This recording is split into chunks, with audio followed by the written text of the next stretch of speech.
Welcome back, Gate Warriors. Today we are continuing our journey through operating system by exploring deadlock avoidance. In the last video, we discussed how to prevent deadlocks by breaking the four necessary conditions. But what if we want to allow more flexibility while still avoiding deadlock? That's where deadlock avoidance comes in. In this video, we will focus on the banker's algorithm, a popular deadlock avoidance technique. Let's see what is deadlock avoidance. Deadlock avoidance involves ensuring the system remain in a safe state where deadlocks cannot occur. Unlike deadlock prevention, it allows for more concurrency by ensuring that a sequence of resources allocations can safely proceed without deadlock. Unlike deadlock prevention, which block process from even getting close to deadlock, deadlock avoidance allows more flexibility.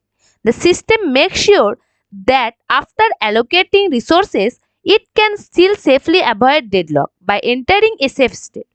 Let's break this down with a practical example. The banker's algorithm. The banker's algorithm simulates resources allocations to check if the system will be in a safe state after the allocation. It compares the available resources, the maximum demand of each process, and the current allocation to decide whether it's safe to grant a resource request. The banker's algorithm, just like a banker evaluations loan request, check if guaranteeing a resource request would still leave enough resources for the system to complete all processes safely. If not, it denies the request to avoid entering a deadlock. Let's see how the banker's algorithm works. Available resources, the total resources available in the system. Maximum demand, the maximum number of resources a process can request.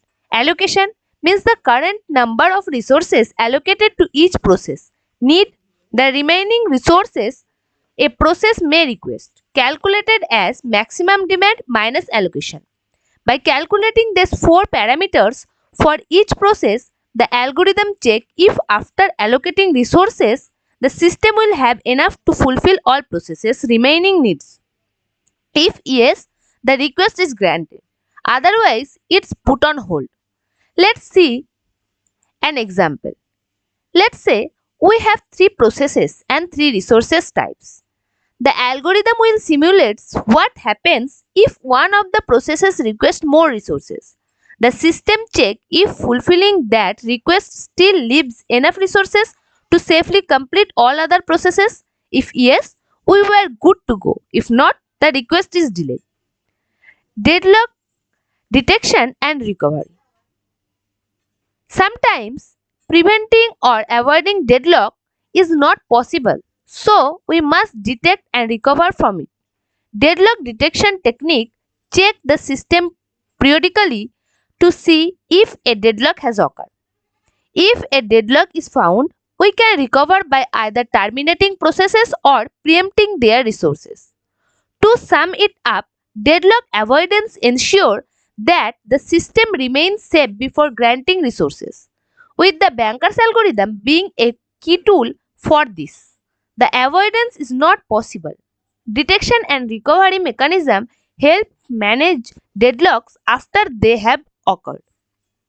Did you find this video helpful in understanding the banker's algorithm and deadlock avoidance? If so, give it a thumbs up.